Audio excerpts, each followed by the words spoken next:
আসসালামু আলাইকুম। তো আমরা এখন যাচ্ছি, দেখতে পাচ্ছেন সাথে অনেক ব্যাগ ট্যাগ আছে, সাথে সিএম রোনিয়া নিশি। তো আমরা এখন যাচ্ছি হচ্ছে সাজেক। আমাদের এলাকা থেকে প্রায় 40 জনের মতন একটা টিম। তো আমরা যাবো সাজেক ঘোরার জন্য। 3 দিন থাকবো এখানে। তো 3 দিনে আমরা কোথায় কোথায় ঘুরি এবং কোন জায়গায় কত টাকা খরচ হলো, রুম ভাড়া, গাড়ি ভাড়া সব কিছু আপনাদের সামনে তুলে ধরবো। তো আশা করি সকলে ভিডিওটি দেখে উপভোগ করবেন এবং চ্যানেলটি অবশ্যই সাবস্ক্রাইব করে দেবেন। আসসালামু আলাইকুম, দেখা হচ্ছে গাড়ির ওইখানে গিয়ে। দেখে দেখে চলে আসলাম আমরা আমাদের বাসের কাছে। তো এটা ছিল মুনুরদি পরিবহন এবং এখন আমাদের বাসটা ছেড়ে দিবে। তো দেখতে দেখতে আমরা চলে আসলাম প্রায় পাহাড়ের মাঝখানে। তো এই জায়গাটার নাম আমি সঠিক জানি না, তাই এই জন্য একজনকে জিজ্ঞেস করলাম। এই জায়গার নাম কি? বালুটিয়া। তো শুনতেই পারছেন আপনারা, এই জায়গাটির নাম ছিল আলুটিলা নামে একটি জায়গা। তো আমরা সেই জায়গাটি পার হয়ে সকাল সকাল নাস্তা করার জন্য চলে আসলাম নকশিপল্লী। তো এই যে আপনারা সুন্দর জায়গাটি দেখতে পারতেছেন, এটা হচ্ছে নকশিপল্লী। তো এখানে আমরা সকালে নাস্তা সেরে চলে গেলাম আবার। তো অর্ধেক রাস্তা আসার পর আমাদের বাসটা নষ্ট হয়ে যায়, যার কারণে আমরা এই বাস নিয়ে আর সামনে এগোতে পারি নাই। তার জন্য আমরা ওইখান থেকে এই চাঁদের গাড়ি নাকি যেটা বলে ওইটা নিয়েছি। তো আমরা যেদিন আসবো সেদিনও আবার এই গাড়িটা আমাদেরকে নিয়ে আসবে সাজেক থেকে। তো আমরা ছাদের উপর বসে সাজেকের যে রাস্তার ভিউ, এই চমৎকার সুন্দর ভিউ দেখতে দেখতে সামনে এগোচ্ছি। আপনারা দেখেন শুধু একটু, কত সুন্দর একটি জায়গা। আর আকাশটা কত সুন্দর ছিল ওই দিন। তো জায়গাটা খুব চমৎকার সুন্দর। আপনারা যদি পারেন অবশ্যই সাজেকে আসবেন। তো অনেকক্ষণ বসে বসে দেখতে দেখতে ক্লান্ত হয়ে গেলাম, তার জন্য শুয়ে পড়লাম। শুয়ে দেখতেছিলাম। আর সাজেকের যে রাস্তাগুলো খুবই মারাত্মক এবং রিস্ক আছে অনেক।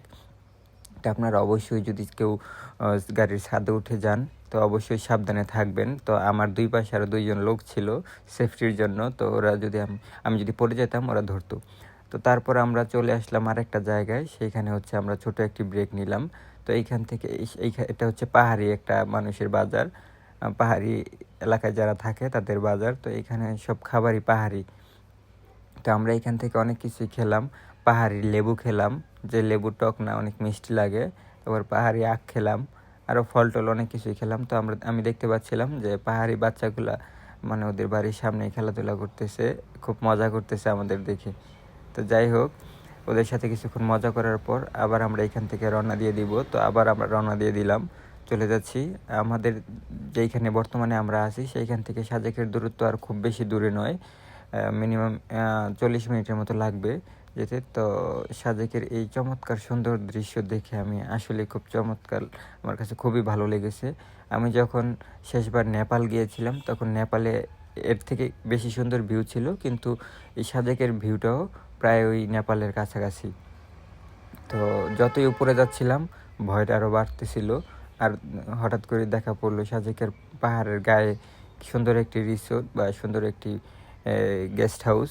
তো এখানে অনেকেই থাকে। তো আমরা যাব হচ্ছে আরও উপরে, আমাদের ডেস্টিনেশন হচ্ছে আরও উপরে।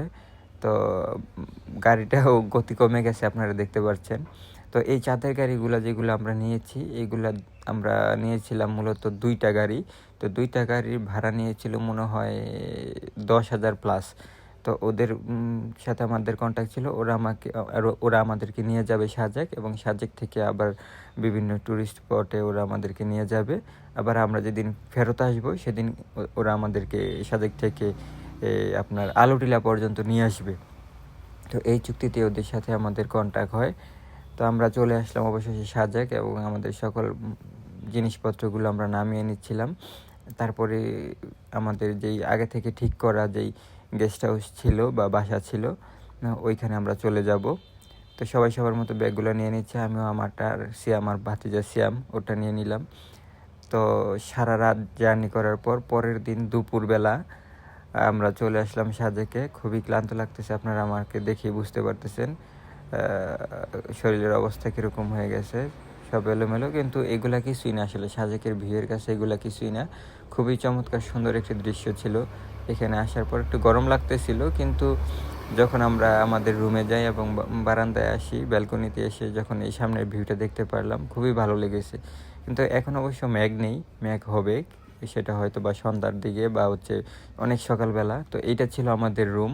তো এই রুমে হচ্ছে 3টা বেড। তো প্রতি বেডে হচ্ছে আমরা 2জন করে থাকবো, যেহেতু আমরা অনেক মানুষ এসেছিলাম এইখানে। তো তারপর বিকাল হতেই না হতেই আমরা বেরিয়ে পড়লাম পাহাড় দেখার উদ্দেশ্যে। তো এই পাহাড়টার নামটা ছিল সম্ভবত কংলাং পাহাড়, যতটুকু যদি আমি ভুল না করি এরকমই একটি নাম ছিল, কংলাং পাহাড়। তো আমরা সেই পাহাড়ে এখন উঠে যাচ্ছি। এইখান থেকে নাকি আরও সুন্দর সুন্দর ভিউ দেখা যায়। তো উঠতে উঠতে দেখতে পারলাম যে পাহাড়ি যারা মানুষ আছে তারা অনেক সুন্দর সুন্দর জিনিসগুলো বানিয়ে এনেছে বাঁশ দিয়ে। এখানে বাঁশের মগ পাবেন, বাঁশের পানি খাওয়ার বোতল পাবেন, সবই পাবেন। তো সন্ধ্যার পরে যখন আমরা রুম থেকে বের হই একটি চমৎকার সুন্দর দৃশ্য দেখতে পেলাম। আর সেটা কি, সেটা তো আপনারা অবশ্যই দেখতে পারতেছেন। আমাদের শরীরে মেঘগুলো বাড়ি খাচ্ছে। তো এই যে দেখেন প্রচণ্ড মেঘ, আর প্রচণ্ড শীত ছিল তখন। মেঘগুলো দেখতে পারতেছেন কত সুন্দরভাবে চলে যাচ্ছে আমাদের সামনে দিয়ে। তো এগুলো দেখার পর আবার হালকা হালকা বৃষ্টিও হচ্ছিল, যেহেতু মেঘ এত কাছে চলে আসছে তো বৃষ্টি হবেই। তো তারপর আমরা রাতের খাবারের জন্য চলে আসলাম এই হোটেলে। এটা ছিল সাজেকের বিসমিল্লাহ হোটেল। তো এইখান থেকে দেখতেই পারতেছেন সাজেকের সেই বিখ্যাত খাবারটা ছিল। তো খাবার দাবার শেষ করে পরের দিন সকালবেলা আমরা বের হলাম একটু হাঁটাহাঁটি করার জন্য। তো হাঁটতে হাঁটতে চলে যাচ্ছিলাম সামনে। তো সামনে কোথায় যাব আসলে জানি না, আর কয়েকটা স্পটে যাওয়া বাকি ছিল। একটা ছিল সাজেকের হেলিপ্যাড থেকে সকালে নাকি খুব সুন্দর দৃশ্য দেখা যায়, তো সেইখানেই আমরা যাচ্ছি। তো এই যে দেখতে পারতেছেন সাজেকের সেই হেলিপ্যাড, এখন সকাল 6টা বাজে। তো এখন দেখতে পারতেছেন সামনে সূর্য এবং সামনে অল্প অল্প মেঘ দেখা যাচ্ছে। তো আসলে খুবই সুন্দর একটি জায়গা, আপনারা যদি চান তাহলে অবশ্যই আসতে পারেন সাজেকের এই সুন্দর দৃশ্যগুলো আপনারা দেখতে পারবেন। তো আমার মনে হয় যে না, এত দূর জার্নি করে কষ্ট করে সাজেকে আসার প্রাপ্য যেই ফল সেটা আমরা পেয়েছি। মেঘ যতটুকু দেখার আমরা দেখেছি, এবং সাজেকের একটি ভাইরাল মসজিদ ছিল সেটাও দেখেছি। তো এটা ছিল সকালবেলা আমার রুম থেকে ভিউ। তো দেখতেই পারতেছেন সকালবেলা, অনেক সকালবেলা, মেবি তখন সকাল 5:30 বাজে, তখন আমি রুম থেকে বের হয়ে এই ভিউটা পেলাম। তো ওই দিন খুব বেশি একটা মেঘ ছিল না, কিন্তু তারপরও যেই ভিউটা পেয়েছি সেটা খুবই সুন্দর ছিল। তো ভালোই লাগলো আসলে সাজেকে এসে। আপনারা অবশ্যই সাজেকে আসবেন এবং সাজেক ঘুরে যাবেন। শরীরে যতদিন পর্যন্ত আপনাদের শক্তি থাকবে, সামর্থ্য থাকবে, অবশ্যই আসবেন। কারণ যখন আপনার বয়স হয়ে যাবে, শরীর আর মানাইতে পারবে না সব কিছু, তখন আসলে ঘোরাঘুরির মজাও পাবেন না। তাই শরীরে শক্তি থাকা অবস্থায় আপনি ঘুরুন, পাহাড়ে ঘুরুন, সমুদ্রে ঘুরুন, যেখানে যান আপনি যান, কিন্তু আপনি এই সুন্দর পৃথিবীটা ঘুরে ঘুরে উপভোগ করে শেষ পর্যন্ত যান।